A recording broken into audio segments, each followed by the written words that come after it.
అదురా ఏ విజయం నీ కోసం నా కోసం ఎటుపోదురా నువ్వు చేసిన కష్టం ఎప్పటికైనా సొంతం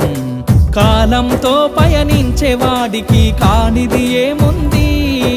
సాధనతోనే సాధ్యమవ్వునని సదాశయంతో సాగర ముందుకు రాదురా ఏ విజయం నీ కోసం నా కోసం